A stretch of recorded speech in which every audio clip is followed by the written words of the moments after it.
Vamos estudar a palavra de Deus, amém? Queria que você abrisse a sua Bíblia agora comigo em Hebreus, capítulo 13. Hebreus, capítulo 13, versículo 10.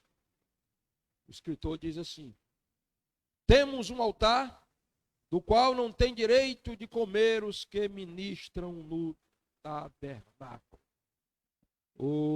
A carta aos Hebreus, historicamente uma carta anônima.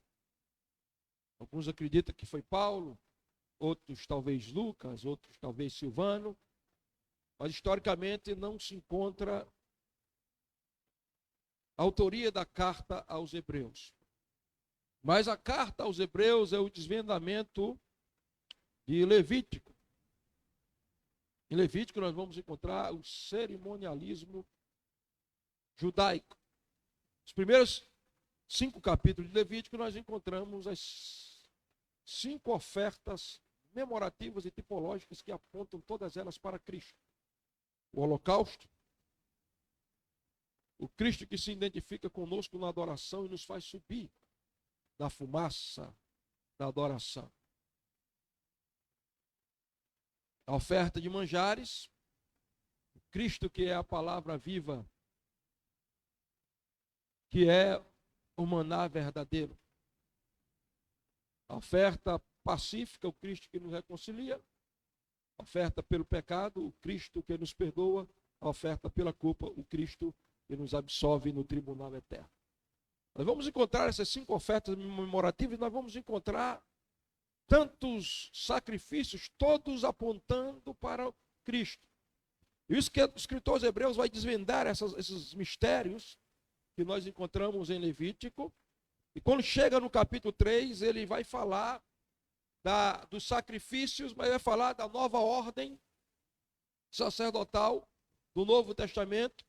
E no versículo 10 ele vai falar de algo básico, fundamental, indispensável na vida dos homens de Deus do Antigo Testamento, que é o altar. Mas ele vai falar de um altar novo, diferente. Porque ele diz que nós temos um altar hoje, do qual não tem direito de comer os que ministram no tabernáculo. Os que ministram no tabernáculo, ele está falando exatamente do sacerdócio levítico, do livro de Levítico, das ofertas tipológicas, proféticas que apontavam para a realidade que é Cristo. E os sacerdotes tinham o direito de se alimentar do altar, dos altares do Antigo Testamento. O sacerdote, inclusive, tinha que ter a parte melhor do animal, o peito e a espádua direita. Tinha que ser do sacerdote. Mas os escritores hebreus estão dizendo, nós temos um altar, do qual o ministério levítico não tem direito de comer, porque o ministério levítico passa quando esse novo altar é levantado. Que altar é esse, pastor? Esse altar é a cruz de Cristo. Por isso, eu quero falar com vocês sobre esse novo altar que nós possuímos. Está entronizado em primeiro lugar dentro do nosso coração. A palavra altar vem do hebraico, mispear, que quer dizer lugar do sacrifício elevado. Há pessoas que pensam que o altar é o lugar de se exibir, de demonstrar o seu talento, a sua capacidade oratória. Outras pessoas acham que o altar é o lugar onde ele vai externar a sua capacidade musical. Ele toca muito bem, ele canta muito bem, ele prega muito bem. Uma ideia equivocada do que é altar. Altar no Antigo Testamento é lugar de oferta, de sacrifício, de sangue e de morte. Se alguém almeja o altar, entenda que o altar é o lugar onde você vai morrer, onde o eu vai morrer e a glória de Cristo vai resplandecer. Um dia eu vi um pregador pregando aqui, falando sobre os crentes que devem voltar ao primeiro amor, e ele falando da igreja de Éfeso, e ele dizia o seguinte: há pessoas que amam, entre aspas, o ministério, amam a obra, Porque, na verdade, eles amam o púlpito. Eles amam cantar não para Deus, mas para os outros admirarem a sua música. E ele dizia, se essas pessoas perderem a função, o cargo, elas se desviam. Porque elas não amam a Cristo, elas amam a função que elas ocupam na igreja. Eu tenho dito a vocês, eu estou amadurecendo, eu não cheguei lá ainda, eu tenho muito que aprender. Mas hoje, queridos, a pregação é a minha vida, o ministério é a minha vida. Mas isso eu falo com a minha esposa, eu falo com a minha esposa. Hoje, se Deus disser assim, eu quero que você deixe a titularidade da igreja, que vai ser somente um pastor auxiliar. E eu estou dizendo isso porque eu disse isso ao sogro de Monara. Eles brincando, né? Falando da possibilidade de eu ir lá para a Bahia. E a pastora Cris disse, pastor, aqui o campo é grande. Eu disse, não, se eu vier para cá, eu quero ser um pastor auxiliar. Somente ajudar. Porque eu descobri que fazer a obra de Deus não é só estar no púlpito no domingo pregando ou cantando. É muito mais do que isso. Isso aqui não é lugar para estrelismo, para brilho humano, é lugar onde nós temos que morrer e oferecer o nosso melhor a Deus por causa de um chamado. E temos que fazer com zelo. Então as pessoas precisam entender o significado profundo, espiritual, profético do altar. E antes de eu chegar no altar de Hebreus, que está muito bem retratado na figura do altar de Moisés, eu quero falar exatamente 4 altares nesta noite, nesse pouco tempo que me resta. 4 altares significativos que trarão lições sobrenaturais para a nossa vida espiritual. E quando se fala de altar, mixbear, lugar do sacrifício elevado, fala-se de adoração. Todo adorador é um homem de altar, é um levantador de altar. Olhe no Antigo Testamento e veja que os gigantes de Deus, os heróis da fé do Antigo Testamento, todos eles tinham um altar ao lado da sua tenda ou da sua casa. Eu quero falar no primeiro altar essa noite aqui, que é o altar de Abel. O altar de Abel. No altar de Abel nós encontramos 3 coisas significativas. Primeiro, diga comigo, preeminência. Diga preeminência. Diga nobreza e voluntariedade. O altar de Abel nos ensina que ser um adorador, primeiro é ter preeminência, segundo é ter nobreza e terceiro é ter voluntariedade. Como assim, pastor? Você vê essas 3 coisas lá em Gênesis 4:4. A porta do Éden se fecha, a conexão entre o céu e a terra é interrompida. Deus sacrifica os 2 primeiros cordeiros da história, cobre Adão e Eva e eles saem vestidos, expiados, perdoados, cobertos pelo sangue diante de Deus. E agora, o retorno para a presença de Deus tem que ser através do altar, do sacrifício. Eu acredito, mesmo a Bíblia não dizendo, que Caim e Abel aprenderam com os seus pais. Que o retorno para Deus agora depende de um altar de sacrifício. E Caim, queridos, infelizmente, parece que ele equivocou-se na lição, porque o que Caim traz é frutos. Frutos é obra de uma colheita humana. O homem planta o fruto, é Deus que faz o fruto crescer, mas o homem planta o fruto, o homem colhe o fruto. E parece que Caim ainda estava ligado à tentativa dos seus pais de cobrir a sua nudez espiritual com a obra de suas próprias mãos. Você lembra? E quando Deus vai entrando no Éden, e a luz da glória vai entrando às 18 horas, Adão tem feito saia, Adão e a mini saia começa ali, para quem gosta de usar mini saia, Quem não é crente, né? Estou falando para crente. Quem não é crente gosta de minissaia, entenda que a minissaia começou ali. Adão e Eva cobriram a sua nudez, a Bíblia diz, com aventais, com minissaia feita de folhas de figueira, obra das suas mãos. E aí, o antigo hino da harpa diz, meio de salvar se inventa.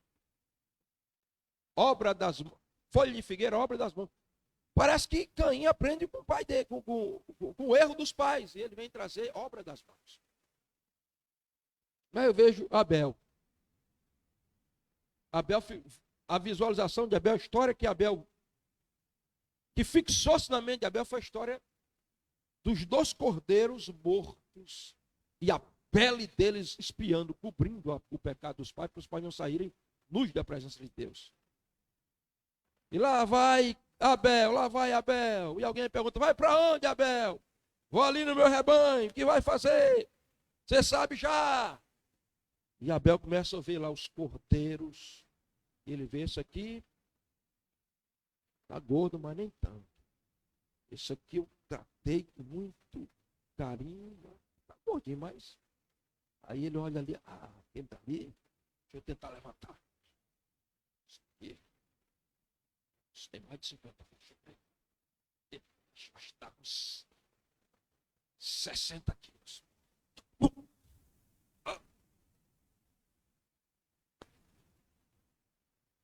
Vai para onde, Abel?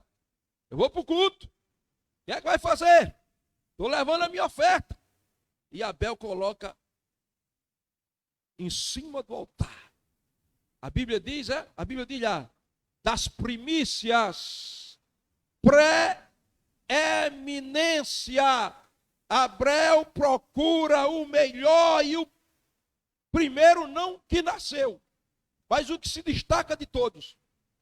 Porque primogênito, primícia, preeminência nem sempre quer dizer o primeiro, mas às vezes quer dizer o que está acima dos outros.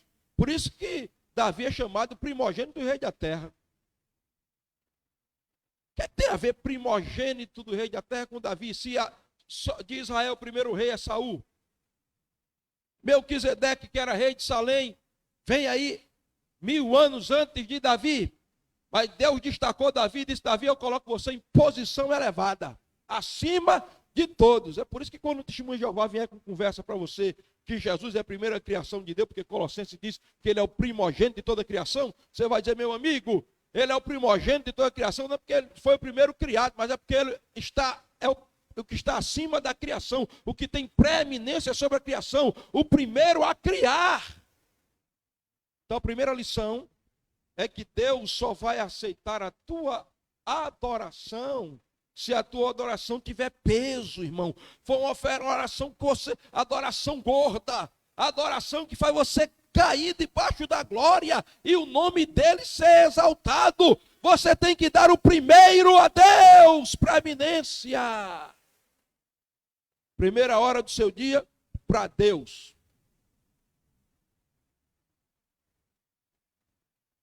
Primeira liberação de força sua para Deus. O primeiro é Deus, ou ele não é, ele não assume lugar nenhum. Ninguém pode servir a 2 senhores, porque há de amar a um ou obedecer a outro, não poder servir a Deus e a Mamon. Buscar em primeiro lugar o reino de Deus e a sua justiça, e as demais coisas vos serão acrescentadas. É um cordeiro primogênito, primeiro. Você tem dado para Deus o primeiro ou o que resta? Primeira coisa, que você tem que dar para Deus o primeiro. Ele só é Deus se ele ocupar o primeiro lugar. Se o primeiro lugar para você está no futebol, eu não tenho nada contra futebol, só não sei jogar. Mas uma vez fui jogar sem saber, fiz o gol em 5 minutos, foi tanta vibração. Então, você tem problema nenhum você jogar, pode jogar, meu irmão. Agora, se a bola está em lugar da Bíblia, da oração, do culto, tem alguma coisa errada com você. Ah, pastor, mas eu gosto de Free Fire, eu sei, é violento. Se fosse você não jogava não, mas também não tenho nada contra não. Pode jogar à vontade. O problema não é você jogar, o problema é esse lugar, ocupar o lugar da oração, do culto da Bíblia. Ah, pastor, eu gosto de jiu-jitsu, porque eu gosto de kung fu. Hoje eu desafiei um jiu-jitseiro lá, como é? Juiz, diga aí, porque eu não sei dizer não. Que lutador de jiu-jitsu, pronto, né? Jiu-jitseiro. Fala em língua. O professor disse, se você conseguir me agarrar, você me segurando agora antes. Se você me segurar, você me domina. Agora o negócio é eu botar você no chão. Ele veio para cima de mim, eu dei uns golpes, ele frouxou. Jiu-jitseiro, ele acho que ele estava brincando comigo. Não tem nada contra, meu irmão. Você pode praticar esporte, você pode se divertir, você pode ter entretenimento. Agora eu quero dizer uma coisa, nós estamos vivendo na geração em quem está se levantando outro Deus, o Deus do entretenimento. O povo tem tempo para jogar futebol, tem tempo para jogar videogame, tem tempo para Netflix, tem tempo para praia. Eu estive na praia de manhã, não tem problema, pode ter tempo, tem tempo para tudo, mas não tem tempo para Deus. Deus parece que é o último, mas o altar de Deus recebe o primeiro. Diga, pré-eminência. Segundo, pastor, nobreza. A Bíblia diz que Abel pegou dos primogênitos da gordura mais gorda. Para onde? Me ajuda aqui, rapaz. Deixa de conversar. Eu estou indo para o culto. É pesado demais. Sua adoração tem que ter peso, meu irmão. Tem gente que ele vai pegar o cordeiro, ele pega aquele mais magrinho, fraquinho, só os ossos, vou levar isso aqui para Deus. Você sabe que todo amante de dinheiro é idólatra, é avarento. E Paulo diz que a avareza é idolatria. A gente fala muito pouco aqui sobre finanças, sobre oferta, sobre dízimo. Na verdade, a gente fala nos cultos, mostrando a Bíblia, mas nós não somos uma igreja focada nisso, até porque a gente sabe que tem muito desvio aí, né? Muita gente explorando pessoas, colocando o dinheiro como centro do culto. O culto não tem pregação bíblica. Fala de dinheiro, faz até leilão, né? Diz que uma menina foi para a igreja e o pastor disse: quem tem 50 vem para cá, quem tem 20 vem para cá, quem tem 10 vem para cá. Aí ela disse, como eu não tinha nada, e o pastor disse, sai Satanás, né? Não, a gente fala muito pouco sobre isso, mas o idólatra, o avarento, o amante do dinheiro é idólatra. Quem tem dificuldade de ser dizimista, tem alguma coisa errada com você. E tem gente que faz, mete a mão no bolso e tira um bolo desse tamanho.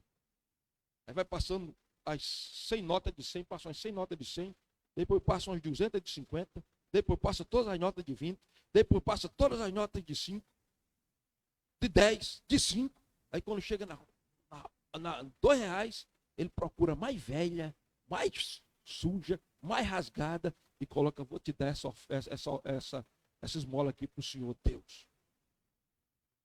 Porque ele não sabe, isso aqui eu estou ilustrando, né? Ele não sabe que para Deus você tem que ter peso a tua adoração, não tem melhor. Então, agora vem para o culto, irmãos. Ele não aguenta 2 minutos de joelho. Vamos orar de joelho. Você olha para trás, ele está sentado.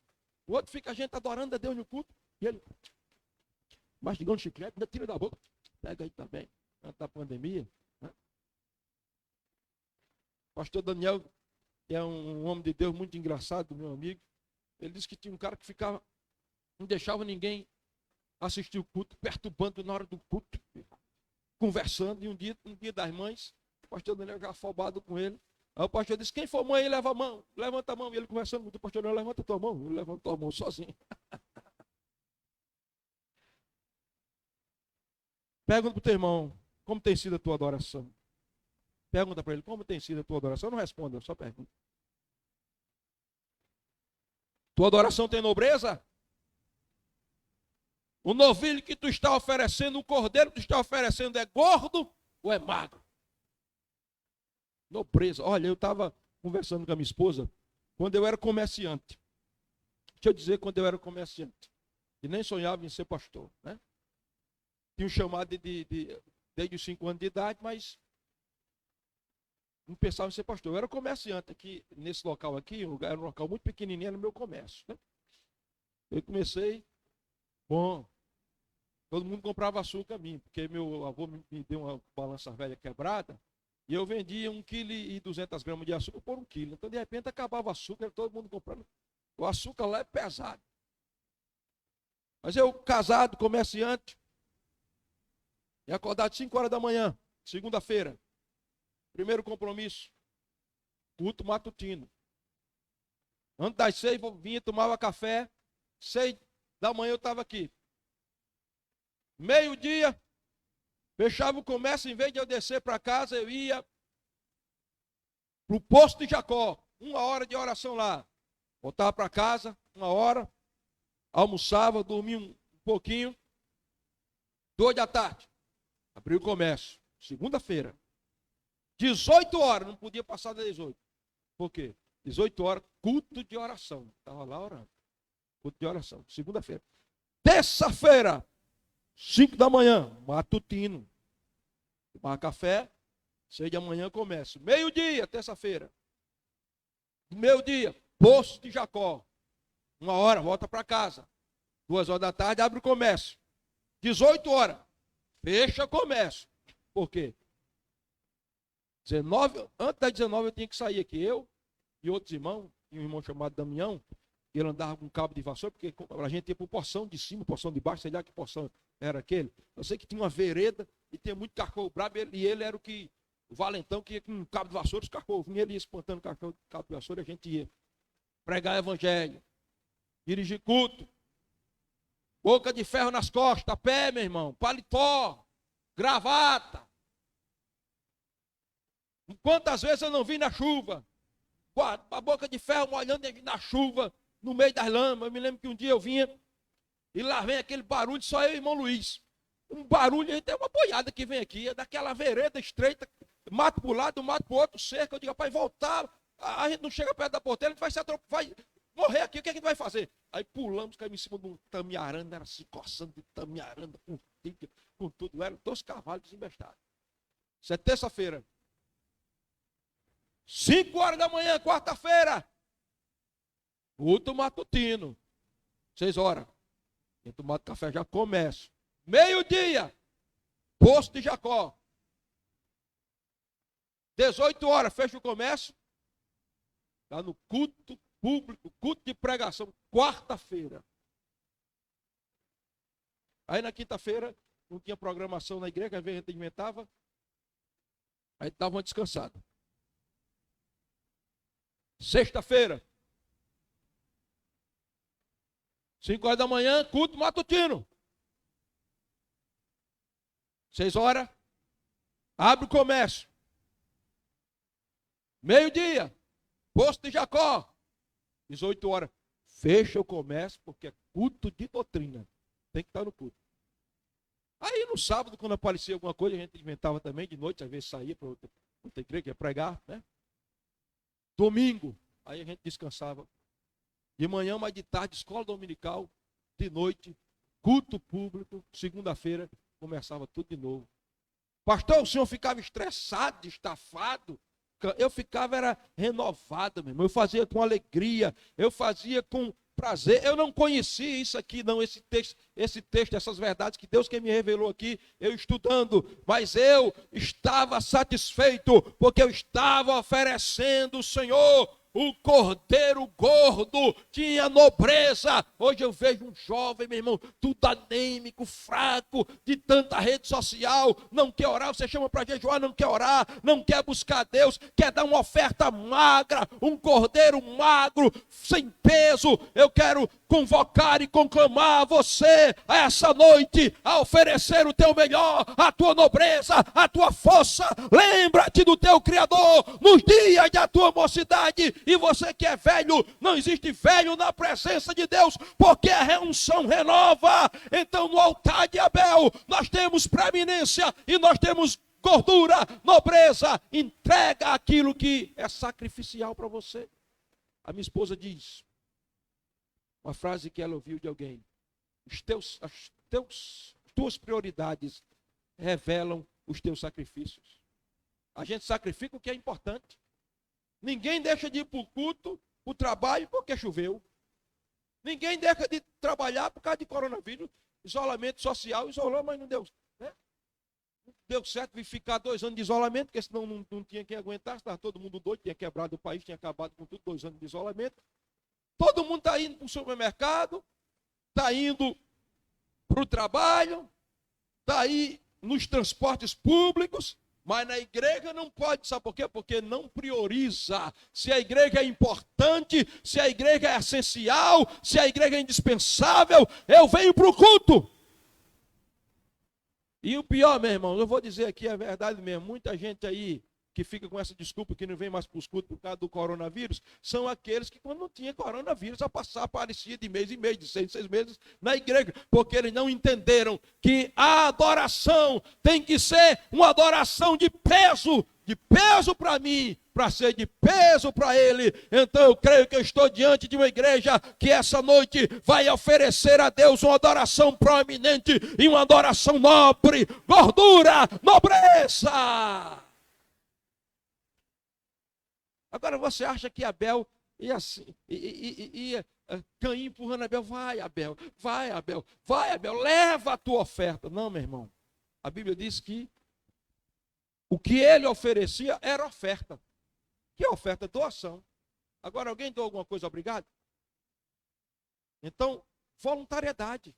Eu vejo no altar de Abel preeminência, eu vejo nobreza, mas eu vejo voluntariedade. Tem pessoas que vêm para a igreja na marra. O marido puxando, a mulher puxando o marido. Parece que tem uma bola daqueles. Aquele povo medieval que botava uma algema na perna e uma bola daquela. E a mulher puxando ele com a bola. Vamos para o culto, vamos para a igreja. Deus não trabalha com imposição. Né? Pastor, o senhor tem que botar uma ordem aqui, tem que obrigar todo mundo a orar, tem que obrigar todo mundo a evangelizar, tem que obrigar todo mundo a abrir célula. Eu não pago a ninguém, eu não dou salário a ninguém para obrigar nada a ninguém. E Deus não recebe a adoração forçada. A adoração tem que ser realmente oferta. Oferta é voluntária, é espontânea, é sem pressão, é de dentro do coração, é com alegria, é com prazer, porque Deus ama a quem dá com alegria. Quem tem alegria de aplaudir a Ele, aplaude. Quem tem alegria de dar glória a Ele, dá glória. Quem tem alegria de dar aleluia a Ele, dá aleluia. Quem tem alegria de vir para o culto, vem voluntariamente, porque alegrei-me quando me disseram: vamos à casa do Senhor. Aplauda e glorifique, glorifique e aplauda, glorifique e exalte, exalte e magnifique, porque dele, por ele e para ele são todas as coisas. Glória, pois, a ele eternamente. Amém. Primeiro altar é o altar de Abel. E o segundo, pastor, é o altar de Noé. Caim matou Abel. A descendência de Caim maculou a terra. Chega Gênesis 6, a terra se degenera, a situação se torna insuportável diante de Deus, o coração de Deus pesa, né? A palavra ali que diz que o Senhor se arrependeu, né? Não é a palavra arrependimento como a gente tem o conceito, porque a palavra hebraica para arrependimento é techuvá, e quer dizer retorno. A palavra grega é metanoi, que quer dizer mudança de mente. E a palavra lá é menahem. Menahem quer dizer que o coração de Deus pesou. Então Deus fica triste, coração pesado, vou destruir a raça humana. Mas Deus, olha, tem um camarada lá. Qual é o nome dele? Noé. Quer dizer consolo. Ah, esse camarada está adorando aqui, está consolando meu coração, ele sabe adorar. Eu mando o dilúvio, 40 dias, 40 noites, um ano depois. E as águas baixaram praticamente o ano. Noé passou dentro da arca. Quando Noé sai da arca, Noé vai saindo da arca. O que é que você vai fazer, Noé? Vai ver se reconstrói um shopping aí, um midway, para você tomar açaí com os seus filhos aí que passaram um ano aí dentro. Ô, Noé, vai levar teus filhos para jogar um futebolzinho, homem. Alguma coisa desse tipo. Não, estou indo ali. E onde é que você está? O Noé está cortando aí alguma coisa. Fica aqui. Cortando lenha para quê, Noé? E essas pedras, Noé, o que está fazendo, Noé? Eu estou construindo um altar. Mas altar? É. Eu entendi, eu conheço a história, rapaz. Eu entendi lá que no altar de Abel, Deus se agradou dele, que tinha preeminência, nobreza e voluntariedade. Está curtindo o altar? Tá. Vai pegar um animal? Pega esse coelho aí, Noé. Não. Pega esse calango cego aí, Noé. Não. E esse porco aqui, não. E a Bíblia diz que Noé trouxe dos animais puros. Então, no altar de Noé, eu encontro pureza. Pureza, pastor. Pureza, ou seja, adoração em santidade. Porque a Bíblia diz, quando Noé oferece no altar os animais puros, Deus lá do céu, ó.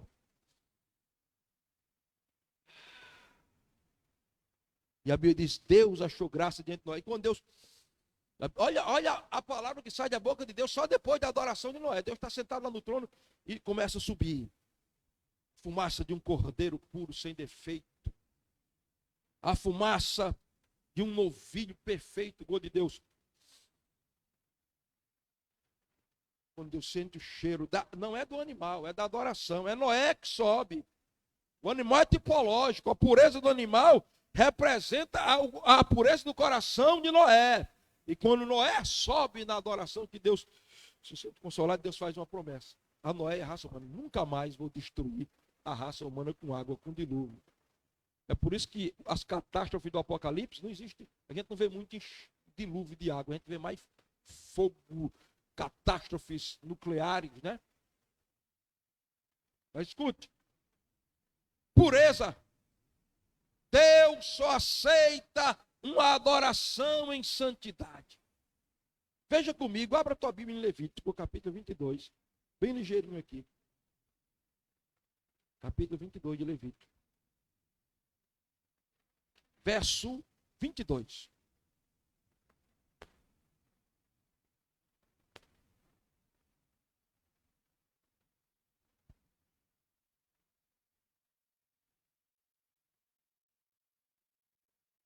O cego, ou o aleijado, ou o mutilado, ou o ulceroso, ou o sarnoso, ou cheio de impinge, não oferecereis ao Senhor, nem deles poreis oferta queimada ao Senhor sobre o altar. Olha as características do animal que não podia ser oferecido, porque Deus não recebia. Preste atenção. Cego, aleijado, mutilado, ulceroso, sarnoso ou cheio de pinges. Agora, abra a tua Bíblia em Malaquias. Capítulo 1. Malaquias, ó. Último livro do Antigo Testamento. Olha a situação de um povo desviado.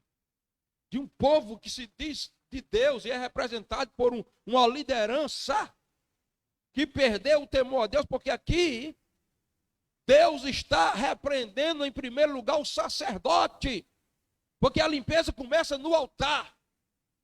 Não se lava uma escada de baixo para cima. Você começa a lavar com a jaqueta toda suja. Tem que lavar de cima para baixo. Então Deus, antes de tratar com a igreja, ele trata com a liderança, com o sacerdote. É por isso que ele diz que o povo está sendo destruído, porque falta conhecimento. E depois ele responsabiliza o sacerdote e diz: tu, sacerdote, porque tu desprezaste a minha palavra e não buscaste conhecimento, o Senhor te desprezará também. Agora veja o sacerdote representante do povo e o povo que estava oferecendo a Deus. Veja comigo Malaquias, capítulo 1, versículo 7. Oferecerei sobre o meu altar pão imundo. Pão imundo. O pão tinha que ser azeitado, bem preparado, sem mácula nenhuma. O sacerdote está trazendo aqui. A primeira característica de um adorador que a sua adoração é maculada é que ele traz pão imundo. O que é isso? Líderes que manipulam o povo, que adulteram a palavra, que tiram o texto do contexto e formam um pretexto herético para beneficiar ele próprio. Porque o pão da palavra é pura, é santa, A palavra dá vida, a palavra purifica, a palavra levanta, a palavra alimenta de verdade. Mas tem muita gente aí, tem muitos púlpitos aí, onde estão se oferecendo pão imundo. Estão usando a Bíblia como instrumento de manipulação. Pregadores que vão para eventos gigantescos, pregam no altar e depois saem para os motéis. Que se divorciam 1 milhão de vezes e são, na verdade, polígamos. Tem várias mulheres. Pastores adúlteros. Estão criando paliativos, colocando esparadrapo na ferida do povo e não estão confrontando o pecado e permitindo o pecado correr frouxo no meio da igreja. Estão oferecendo pão imundo. E Deus está dizendo, vou levantar uma geração de profetas, de João Batistas, que não estão preocupados com o glamour, com os aplausos, com a aprovação dos homens, que vão confrontar o rei, que vão confrontar os Herodes, que vão confrontar quem quer que precisa ser confrontado, que não serão politicamente corretos, que se levantarão nos púlpitos e pregarão a palavra de Deus como ela é, doa quem doer, porque a palavra de Deus é a espada de Deus, que penetra a divisão da alma e do espírito, e se ferir é para curar, é para restaurar, é para levantar. Deus fará com que esses sacerdotes que estão oferecendo pão imundo ao povo, caiam dos seus altares. Pão imundo, pastor? Pão imundo. E aí ele continua dizendo, profanando a mesa do Senhor, irmãos. A mesa dos pães de proposição, colocando pão imundo na mesa do Senhor. Gente que vem para ceia do Senhor em fornicação.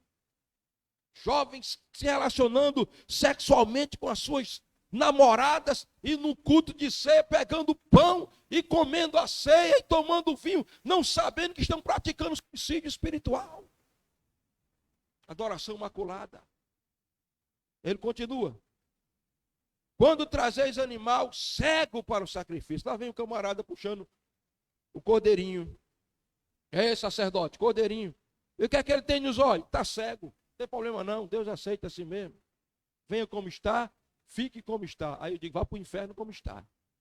Porque você tem que vir como está, ser transformado, restaurado, liberto, salvo, cheio do Espírito Santo, se preparar para ir para a glória. Está trazendo o cordeiro cego. Mas tem problema não? Tem não. E o sacerdote diz, pode colocar no altar. O que é isso, pastor? O que é um sacrifício cego? É um culto ilógico. Porque o culto, Paulo disse, Romanos capítulo 12. Rogos, pois, a Deus que ofereceis os vossos corpos, rogos, pois, irmãos, pela compaixão de Deus, que ofereceis os vossos corpos por sacrifício vivo, santo e agradável a Deus, que é o vosso culto lógico, racional, que é a palavra espiritual ali no original, que é lógicos, que deu origem à lógica, à razão, porque tem gente que está oferecendo culto, não sabe o que está fazendo, vem fazer o que na igreja, irmão? É como o pastor Daniel, falar nele aqui de novo, contou para mim, que quando era novo convertido, ia ter culto de ceia, e ele ia passando pela irmã, e gritou, Daniel, vai para a igreja hoje não, hoje de noite, olha. E ela pensava que o culto de ceia era encher a barriga de suco de uva e de comer pão. Eu estava como os irmãos de Corinto. Lá de Corinto tem gente que estava se embriagando, fazendo uma festa de glutonaria. Então, tem gente que está oferecendo uma adoração cega. Meu irmão, vai fazer o culto? Não sei, fui lá, para quê? Teve até um jovem que eu encontrei na segunda-feira, eu tinha pregado a mensagem em Gênesis 22, acho que era 12 pontos sobre Abraão e Isaac ali. Eu perguntei, irmão, o que foi que eu preguei? Ele disse, rapaz, não sei não, isso na segunda-feira. Eu digo, qual foi o livro? Aí ele ainda acertou em Gênesis, eu digo, qual é o capítulo? Mas foi o capítulo 1, eu digo a diferença, capítulo 1 para o capítulo 22. Hoje não está mais aqui. Até porque não era crente. Depois não vale nem a pena dizer. Ô, pastor, caí da unção, passei 2 horas. E você estava fazendo o quê? Não sei não, eu não me lembro de nada, eu estava endemoniado, meu irmão. Quem disse que o culto é inconsciente? O culto tem que ser sobrenatural, tem que ter o poder de Deus, a unção do Espírito Santo. Se for para entrar camacé no reteté, a gente entra, sapateia, mas estou sabendo o que eu estou fazendo. Porque o Espírito Santo não endemonia ninguém. O Espírito Santo é cavalheiro, ele respeita.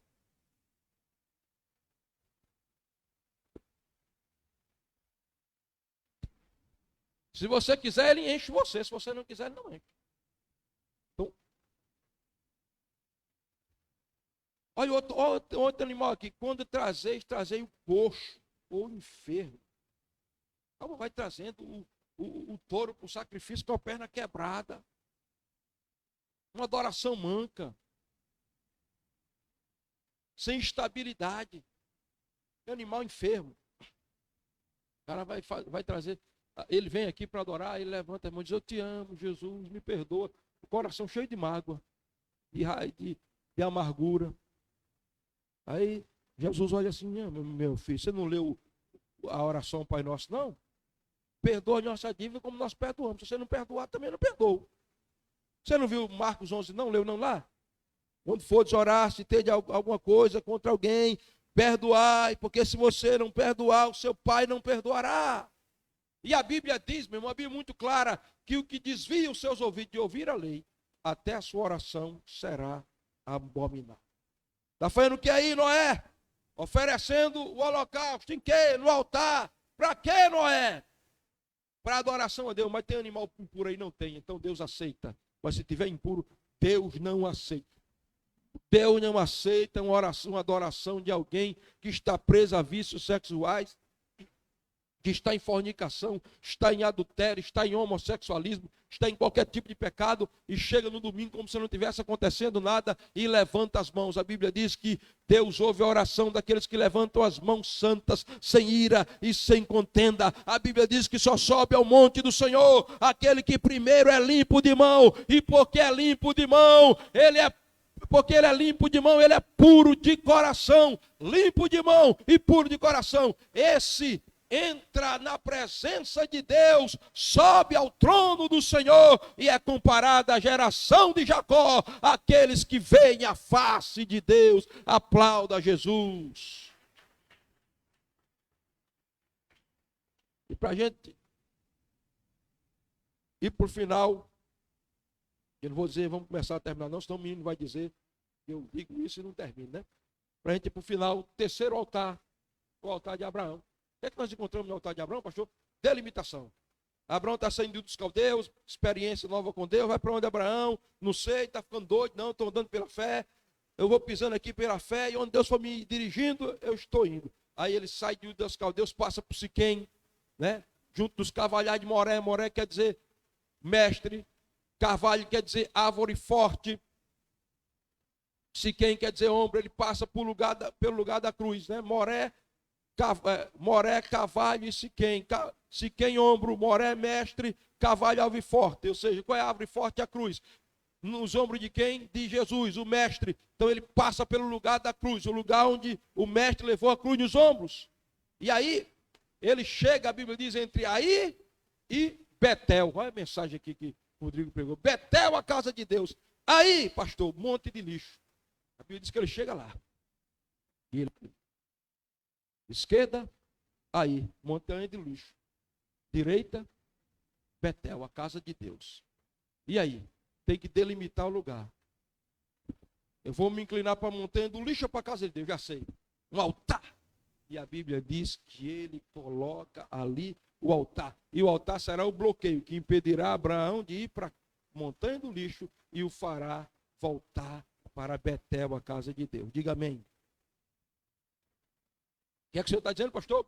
Eu estou dizendo que a adoração verdadeira é a adoração que é centrada na cruz. E a cruz é o único antídoto contra o pecado. Pastor, porque muita gente se desviou nessa pandemia. Entregou o ministério de tudo e está no mundo. Porque não estavam na cruz. Ele está aqui por causa da influência. Por causa da motivação dos outros, mas ele não podia ter uma experiência de ficar sozinho dentro de casa assistindo um culto pela live. Isso fez com que a fé dele enfraquecesse. Aí a história do irmão, do menino, do rapaz que estava no celular, e a moça disse: o que é que eu faço para não sair da cruz? Ele disse, é muito simples, esteja crucificado nela. Esteja nela, queridos. Eu quero dizer a você que nós estamos em Betel, ali está a montanha do lixo, mas nós não estaremos indo para a montanha do lixo, porque entre Betel e a montanha do lixo está o altar chamado Cruz do Calvário. Nós estamos na cruz, nós vivemos pela cruz, nós estamos crucificados com Cristo e não vivemos mais, mas Cristo vive em nós, e a vida que vivemos na carne, vivemos pela fé no Filho de Deus. E agora eu vou ler o último texto, que é o último altar. Joga aí, meu irmão. Eu quero que você abra comigo agora, não tenho mais tempo para pregar. Então vamos só ler aqui o último altar. O altar de Moisés, que representa a redenção. Veja comigo, abra aí Êxodo 29, verso 38.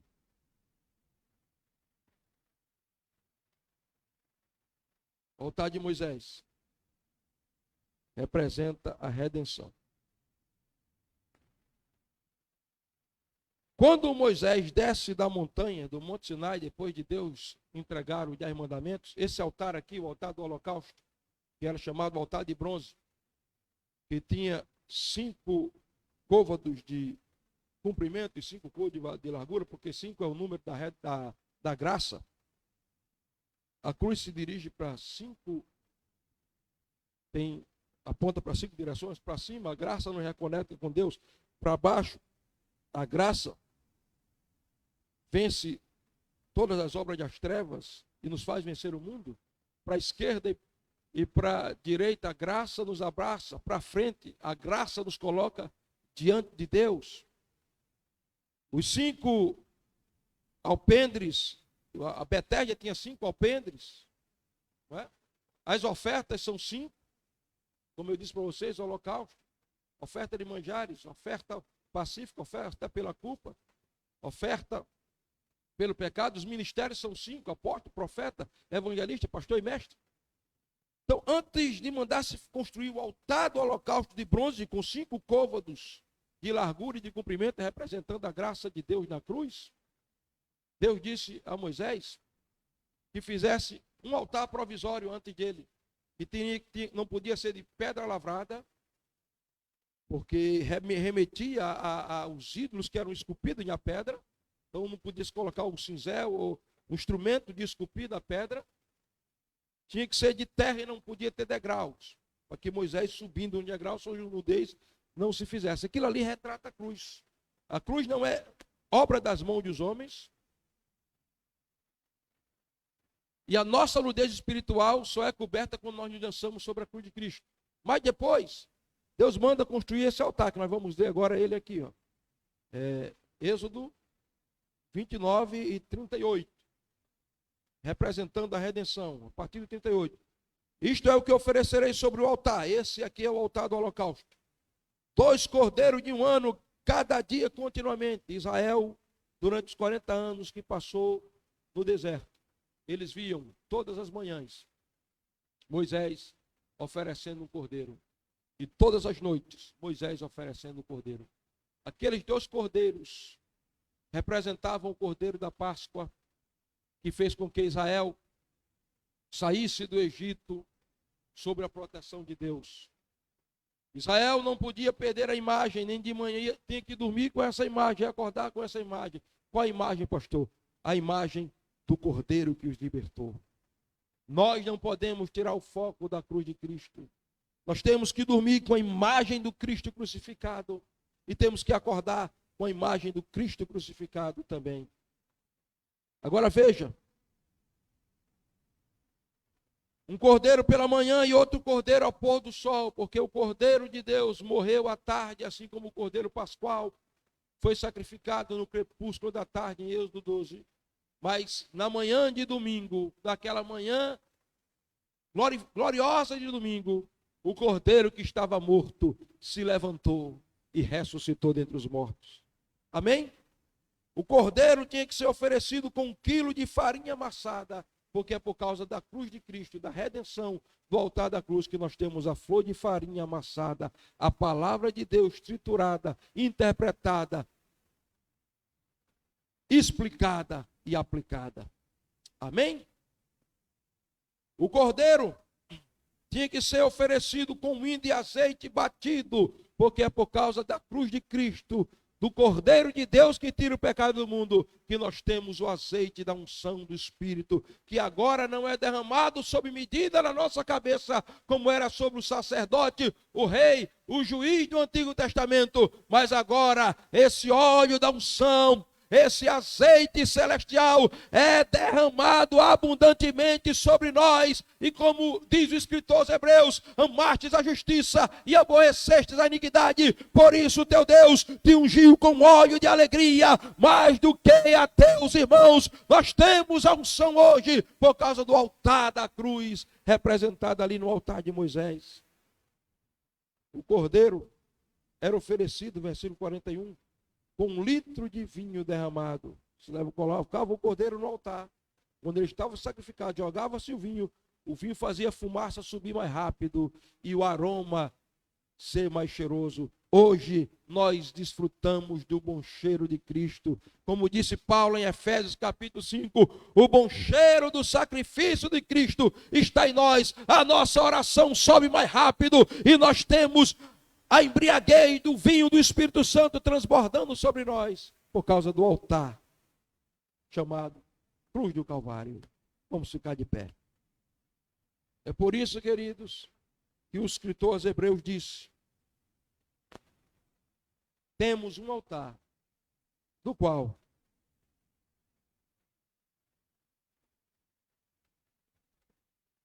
não tem direito de participar ou de comer deles, os que ministram no tabernáculo. Hoje, o nosso culto é centrado em Cristo. Na cruz e na ressurreição, não existe protocolos, não existe regrinhas. O que existe é um coração quebrantado, porque um coração quebrantado e contrito não desprezarás, ó Deus. Amém, queridos? Então diga comigo, diga, temos um altar. Diga, como o altar de Abel, preeminência, nobreza e voluntariedade. Diga, como o altar de Noé. Diga, pureza. Diga, como o altar de Abraão, delimitação. Agora diga, como o altar de Moisés, redenção.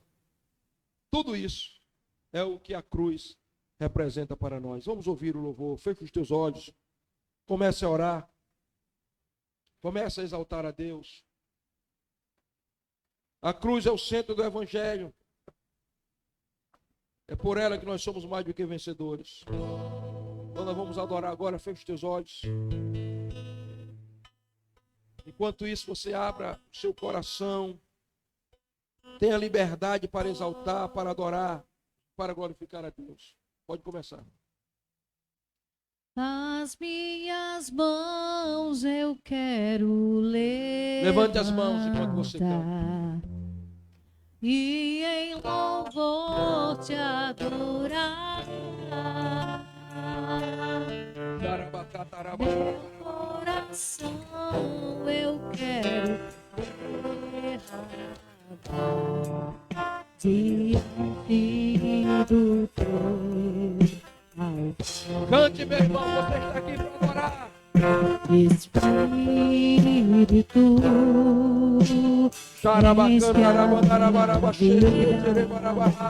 Espírito, enche a minha vida, enche-me com teu poder, pois de ti eu quero ser.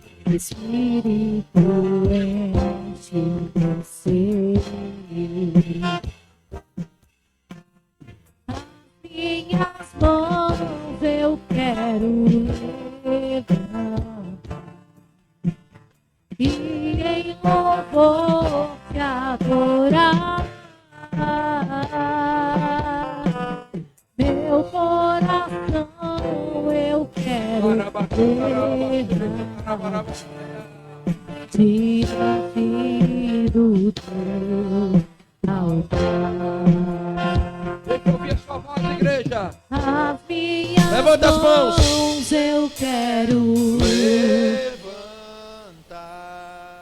Cante, igreja. e em louvor. Aleluia. Meu coração eu quero. Diante do Todo mundo agora. As minhas mãos eu quero levantar. Louvor e a igreja.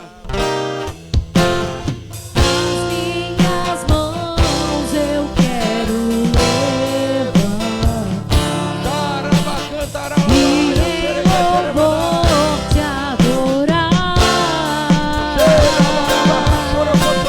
Meu coração eu quero derramar diante do teu altar. Meu coração eu quero derramar E em louvor. e em louvor te adorar. Meu coração eu quero derramar diante do teu altar.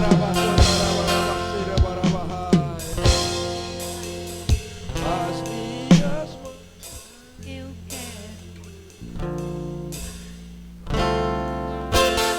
As minhas Eu quero ouvir a voz da igreja eu cantando. quero E levantar em louvor. e em louvor te adorar. Meu coração eu quero derramar diante do teu altar. Dê um aplauso forte, um grito de aleluia, um grito de vitória, um grito de celebração ao eterno. Oh, uma adoração de santidade, um louvor extravagante na presença dele. Mais forte esse aplauso, um grito de glória a Deus. Ora, barabaxá. O Senhor te abençoe e te guarde. O Senhor faça resplandecer o rosto dele sobre ti e tenha misericórdia de ti. O Senhor sobre ti levante o seu rosto, te dê shalom, bênção, paz e prosperidade. A graça do nosso Senhor Jesus Cristo, o amor de Deus nosso Pai e a comunhão do Espírito Santo seja sobre a tua vida agora e para todo sempre. Enquanto eles cantam aí, você pode sair, né, mantendo